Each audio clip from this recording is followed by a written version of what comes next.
তো বন্ধুরা আজকে বিকেলবেলা খুব তেলে ভাজা খাওয়ার ইচ্ছে হচ্ছিল। তো মিতালি বলল যে দাঁড়াও, তোমার তেলে ভাজা খেতে ইচ্ছে করছে, দাঁড়া তোমাকে আমি অনেক রকমের তেলে ভাজা আজকে খাওয়াবো।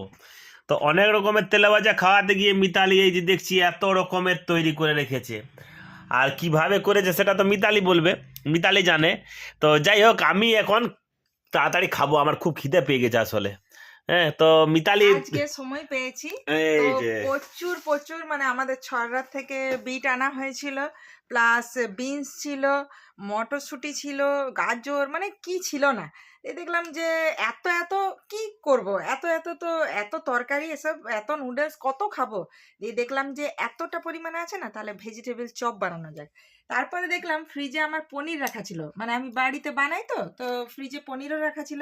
তো এগুলো হচ্ছে একটু পনির দিয়ে বানিয়েছি, মানে ভেজিটেবল চপের পুর বানিয়ে তারপরে বেশি করে পনির দিয়ে বানিয়েছি।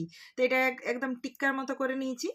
আর এটা পুরো ভেজিটেবল চপ যেমন হয়, বাদাম টাদাম সব দেওয়া আছে এটাতে। আর এই লঙ্কাগুলো ওর বাবা এনেছিল বাজার থেকে, তো দেখলাম যে একটু লঙ্কার পকোড়াও হয়ে যায়। তো সব আজকে ভ্যারাইটি তেলে ভাজার মানে একটা জোগাড় করেছি, সময় পেয়েছি ওই জন্যই জোগাড় করেছি। তো এবারে খাওয়াবো ফ্রাই করে, আর তারপর টেস্টটা বলবে তুমি কেমন লাগছে। একদম একদম এমনিতে পুরটা বানাচ্ছিলাম, কেমন গন্ধটা উঠছিল। খুব সুন্দর গন্ধ, আমি তো হ্যাঁ। তখন থেকে আমার খিদে পেয়ে গেছে। আর আরেকটা তো মজার ব্যাপার যে এই এই যে ব্যাটারটা আছে না, এটা হচ্ছে কর্নফ্লাওয়ার আর ডিম দিয়ে বানিয়েছি। মানে অনেকে বলবে ভেজিটেবল চপ তো ডিম কেন দিয়েছো, মানে এটা অন্যরকম ভাবে একটা ব্যাটার করে নিয়ে করছি, তো ওই জন্য ইচ্ছে করে আমি ডিমটা দিলাম, একটু ক্রিস্পি ব্যাপার আসবে। আর এই যে এই জিনিসটা, এইটা আমি কিন্তু না শুধু ব্রেড ক্রামস দিইনি, মানে আমি বাজারে ব্রেড ক্রামস দেওয়া পছন্দ করি না।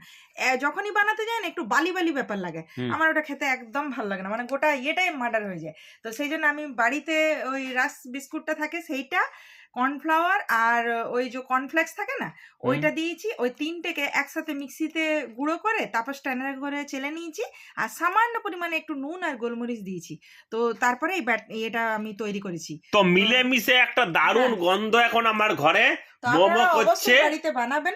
তো তার মধ্যে খিদে খিদে পাচ্ছে আমার। তো অবশ্যই তুমি তাড়াতাড়ি ছাঁকো আর ছেঁকে আর আমাকে দাও, ঠিক আছে? দিচ্ছি দিচ্ছি আর দাঁড়াও। এই এই লঙ্কাটা আমি কিন্তু কিনেছিলাম বড়হাট থেকে, পুরুলিয়ার। হ্যাঁ হ্যাঁ। তাই জেলে পেনো এইটা হচ্ছে পুরীতে মনে আছে, এর থেকে পুরীতে আরেকটু তো বড় বড়। প্রচুর খেয়েছিলাম। হ্যাঁ, হ্যাঁ, ওগুলো এটা একটু খুব সুন্দর লাগছিল। হ্যাঁ, হ্যাঁ, এটা হালকা হালকা তো জাল ওই থাকে, আর কথাটাই মনে এত পড়ে গেল। সুন্দর গন্ধ এটার। পুরী না যে মানে এখন যারা পুরীর যারা taste খেয়েছেন তারা তো শুনবে। জানে না, যারা খাননি অবশ্যই খাবেন। হুম, হুম। এখন পুরুলিয়ার বড় হাটে পাওয়া যাচ্ছে কিন্তু। আর এখন তো সবজি গাদা, ওই জন্য মিতালি বললো যে ভেজিটেবল চপ আর Main সঙ্গে হচ্ছে পনির একটু চপ। সময় লাগবে। তো পনির চপটা আগে খাওয়াবে কি? হ্যাঁ, পনির চপটা চলো আগে চলো খাবো। চলো, তাড়াতাড়ি করো তাড়াতাড়ি করো।